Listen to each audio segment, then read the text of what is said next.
Bismillahirrahmanirrahim. Bismillahirrahmanirrahim. Assalamualaikum warahmatullahi wabarakatuh. Alhamdulillahirabbil alamin alladzi khalaqal mauta wal hayata liyabluwakum ayyukum ahsanu amala. Berjumpa lagi dengan channel kita Urang Surau. Pada kali ini kita mencoba kembali mereaksi sebuah video yang mana dalam video tersebut mereka memaknai Lailatul Qadar itu adalah menyaksikan kewujudan Allah di dalam diri Muhammad. Saudaraku yang beriman kepada Allah Subhanahu wa taala, kalau kita lihat malam Lailatul Qadar itu Allah ceritakan dalam Al-Qur'an di dalam surah Al-Qadar. Saudaraku yang beriman kepada Allah Subhanahu wa taala, ketika kita membutuhkan sesuatu, ketika kita ingin mempertanyakan sesuatu, tentunya tanyakan kepada ahlinya. Seperti yang Allah sampaikan, fas'alu ahla dzikri in kuntum ta'lamun. Maka bertanyalah kepada ahlinya, kata Allah, jika kamu tidak mengetahui. Artinya apa? Ketika kita butuh jawaban dari sebuah tafsir, maka tanyalah ke ulama tafsir atau lihat karya-karya mereka. Ketika kita membutuhkan sebuah hadis, apa maksud hadis, maka tanyakanlah atau rujuklah kepada kitab-kitab hadis. Kalau kita butuh sebuah jawaban dari sebuah pertanyaan tauhid atau pengetahuan tentang tauhid, bertanyalah kepada ulama-ulama tauhid atau rujuk kepada kepada karya-karya mereka. Saudaraku yang beriman kepada Allah Subhanahu wa taala, begitu juga dengan Al-Qur'an. Al-Qur'an sudah jelas sekali mengatakan bahwa Lailatul Qadar itu sudah Allah jelaskan di dalam Al-Qur'an. Apa itu yang dimaksud dengan Lailatul Qadar dan apa itu makna Lailatul Qadar? Sudah Allah jelaskan di dalam Al-Qur'an dan sudah dijelaskan oleh ulama-ulama tafsir. Maka jangan pula kita mencari kepada yang lain. Artinya ketika kita butuh sepatu sekolah, masa ia dicari kepada tokoh bangunan? Itu tidak mungkin. Kalaupun toh ada di toko bangunan sepatu, barangkali adalah sepatunya sepatu bot, bukan sepatu yang kita maksud. Saudaraku yang beriman kepada Allah Subhanahu wa taala, jadi kalau kita mencari apa itu makna Lailatul Qadar, sudah Allah jelaskan di dalam Al-Qur'an. Cukup lihat tafsirnya apa, rujuk kepada ulama-ulama tafsir. Saudaraku yang beriman kepada Allah Subhanahu wa taala, di sini yang mau kita reaksi adalah video yang mana di dalam video ini Ustadz Iswandi SAG, beliau ini mengatakan bahwa Lailatul Qadar itu, makna Lailatul Qadar dan pemahaman dari Lailatul Qadar itu adalah kewujudan Allah dalam diri Muhammad. Berikut adalah videonya. Nah, ini mesti pahami, Lailatul Qadar itu maknanya nurun ala nuri. Nah, lihat.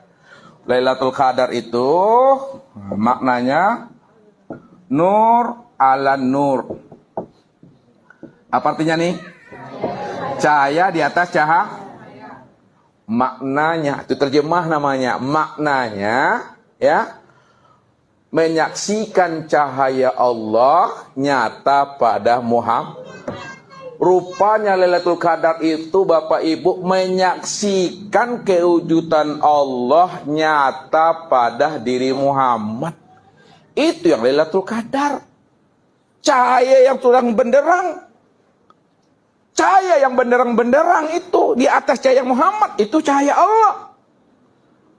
Maka orang yang mendapatkan Lailatul Qadar adalah orang yang telah menyaksikan kezahiran dan kewujudan Allah yang nyata pada alam sempurna pada dirinya berupa insan. Itu yang Lailatul Qadar. Melihat penjelasan dari Ustadz Iswardi tadi yang mengatakan bahwasanya Lailatul Qadar itu adalah bahwa menyaksikan kewujudan Allah dalam diri Muhammad, saya rasa ini sudah jauh sekali. Karena yang dimaksud dengan Lailatul Qadar itu sendiri telah dijelaskan oleh Allah Subhanahu wa taala dalam firman-Nya, dan kita sudah tahu persis ayatnya dan kita sudah hafal dengan ayatnya. A'udzu billahi minasyaitonir rajim. Bismillahirrahmanirrahim. Inna anzalnahu fi lailatul qadr. Wa ma adraka ma lailatul qadr. Allah bertanya, "Wa ma adraka ma lailatul qadr?" Apakah engkau tahu apa itu Lailatul Qadar? Lailatul Qadari khairum min alfi syahrin. Tanazzalul malaikatu war-ruhu fiha biizni rabbihim min kulli amr. Salamun ya hatta matla'il fajr. Itu dia yang dikatakan dengan Lailatul Qadar. Ini sudah dijelaskan oleh Allah Subhanahu wa taala dengan jelas, ya, bahwa ini adalah sebuah peristiwa di malam, sebuah malam yang mana di dalam malam tersebut adanya malaikat, seluruh malaikat turun ke bumi kemudian dipimpin oleh malaikat Jibril atas perintah Tuhannya, ya. Dan ini terjadi sampai apa? Sampai terbitnya fajar. Ini sudah dijelaskan oleh Allah Subhanahu wa taala. Kita tidak tahu ya dari mana beliau mengatakan makna Lailatul Qadar itu adalah nurun ala nur. Ya, kemudian makna nur ala nur itu adalah menyaksikan kewujudan Allah dalam diri Muhammad. Kita tidak mendapatkan ini. Apakah ini adalah ilmu makrifat, ilmu tingkat tinggi? Oh, ini adalah kajian-kajian tasawuf. Kalau memang ini adalah kajian tauhid, kalau ini memang kajian tasawuf, tentu jelaskan dari mana merajiknya, dari mana sumbernya. Ini harus dijelaskan. Oh, ini adalah ilmu tasawuf yang tingkat tinggi. Oke, dari mana diambil? Apakah dari Bidayatul Hidayah? Ataukah dari Minhajul Abidin, ataukah dari Al-Usfuriyah, ataukah dari kajian Syarah Al-Hikam, atau apakah kajian dari Nasuhibul Ibad, ataukah memang diambil dari kitab Ihya Ulumuddin, ataukah diambil dari Izzatun Nasyi'in? Ini semuanya dari mana? Yang saya sebutkan itu semuanya adalah kitab tasawuf. Dari mana ini diambil? Harus jelas. Kalau dimaknai dengan nurun ala nur, ini dari mana? Kalau nurun ala nur, itu lain lagi. Itu adalah surat An-Nur ayat 35, tidak ada hubungannya dengan surat Al-Qadar tadi, ya. Kalau nurun ala nur itu lain lagi, itu adalah surat An-Nur ayat 35. Kita bacakan. A'udzubillahi minasyaitonirrajim. Bismillahirrahmanirrahim. Allahu nurus samawati wal ard. Mathalu nurihi kamishkatin fiha misbah. Al-misbahu fi zujajah. الزجاجة كأنها كوكب دري يوقد من شجرة مباركة زيتونة لا شرقية ولا غربية يكاد زيتها يضيء ولو لم تمسسه نار نور على نور يهدي الله لنوره ما يشاء ويضرب الله الأمثال للناس والله بكل شيء عليم. Seperti itu. Shadaqallahul azim. Nurun ala nur maknanya lain lagi. Kalau kita merujuk kepada ulama tafsir, nah ini sekali lagi ulama tafsir, jangan nanti, wah ini kan secara hakikat. Tidak bisa seperti itu. Ini sudah jelas, seperti yang saya sampaikan tadi, kalau masalah makna tafsir, tentu kepada ulama tafsir. Jangan bertanya kepada yang lain. Nanti kalau ulama tasawuf, lain lagi. Ya, nurun ala nur itu kalau merujuk di dalam kitab tafsir Ibnu Katsir, ini Imam Mujahid menjelaskan bahwa makna nurun ala nur itu adalah cahaya minyak dan cahaya api. Ini ada bersangkut paut dengan surah An-Nur ayat 35 ini. Jangan dipotong, sebab penjelasan juga ada di situ. Ya, kemudian Imam As-Sudi menjelaskan maknanya di sana bahwa cahaya api dan cahaya minyak ini tidak bisa dipisahkan. Ya, cahaya minyak yang dimaksud itu adalah cahaya Al-Quran dan keimanan yang berada dalam diri seseorang. Itulah sebagai cahaya sebetulnya. Itulah yang akan menunjukkan bahwasanya minyak tidak bisa hidup, tidak bisa menyala tanpa api, dan api pun tidak bisa bertahan tanpa adanya minyak. Jadi keduanya itu saling membutuhkan.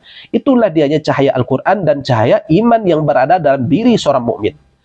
Kemudian kalau kita lihat lagi masih dalam tafsir Ibnu Katsir, beliau mengatakan bahwa Al-Aufi mengambil dari perkataan Ibnu Abbas bahwasanya yang dimaksud di nurun ala nur itu adalah iman dan amalnya seorang mukmin. Jadi iman tidaklah cukup tanpa amal, dan beramal juga tidak bisa kalau tidak diimani.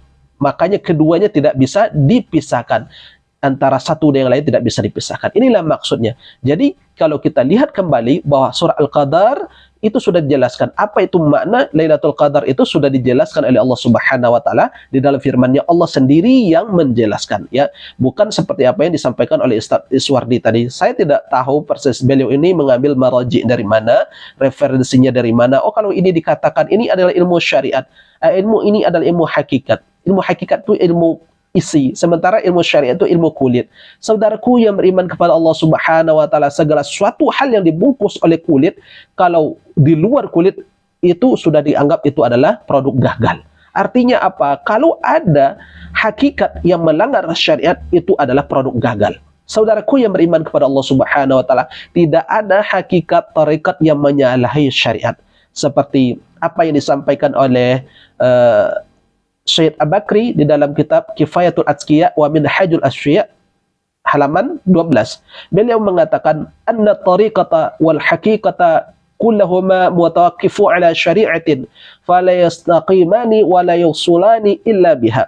bahwa tarikat hakikat itu bergantung atas syariat, dan syariat dan hakikat dan tarikat tadi tidak bisa berdiri dan tidak bisa menghasilkan kecuali illa biha, kecuali itu atas syariat. Jadi tidak bisa ini dipisahkan, jangan bertentangan dengan syariat, karena syariat itu sendiri mengatur. Syariat sebetulnya yang mengatur keduanya. Jadi tidak bisa hasil, tidak bisa berdiri tarikat dan hakikat tanpa syariat, ataupun sebaliknya. Ya, jadi ini ibarat dua mata uang. Kalau hanya sebelah gambar saja kita sodorkan kepada orang lain, maka uang itu tidak laku. Kapan lakunya uang itu? Ketika keduanya memiliki gambar yang utuh. Jadi tidak bisa dipisahkan. Jangan seolah-olah mentang-mentang ini adalah ilmu-ilmu hakikat atau dikatakan ilmu-ilmu makrifat kemudian menyalahi syariat, itu tidak boleh. Saya sampaikan sedikit. Sayyid Bakri Satta ini beliau adalah ulama besar di Masjidil Haram pada 19 Masehi, ya. Tahun 19 Masehi beliau adalah seorang imam. Beliau ini adalah imam besar dari kalangan Syafi'in. Beliau ini memiliki karya besar yang dipakai oleh seluruh santri-santri yang berada di Indonesia, yakni I'anatut Thalibin. Saya yakin, ya, semuanya mengerti dan tahu akan hal ini. Barangkali ini sebagai tambahan, jadi kita rasa kita kembali lagi kepada makna yang sesungguhnya, yang seperti yang Allah jelaskan di dalam firman-Nya tadi, bahwa Lailatul Qadar itu sudah dijelaskan maknanya oleh Allah Subhanahu wa taala. Kalau yang dijelaskan oleh Ustaz Iswardi tadi sudah jauh rasanya, hendaklah kembali lagi ke pangkal, ya. Fa in tanazatum syai'un faruddu ila Allah wa Rasul. Kalau kamu bertentangan, berbeda pendapat akan sesuatu, maka kembalikan lagi kepada pokoknya, ya, kepada Allah dan Rasulnya. Tentunya ini sesuai dengan pemahaman para ulama. Karena kita bukanlah seorang mujtahid, apalagi mujtahid mutlak. Ya, karena kita adalah orang yang fakir akan ilmu, maka mesti kita merujuk kepada apa yang disampaikan oleh para ulama. Barangkali ini sebagai penyampaian kita. Barakallahu fikum, subhanakallahumma wa bihamdika asyhadu an la ilaha illa anta astaghfiruka wa atubu ilaik, wa billahi taufiq wal hidayah. Assalamualaikum warahmatullahi wabarakatuh.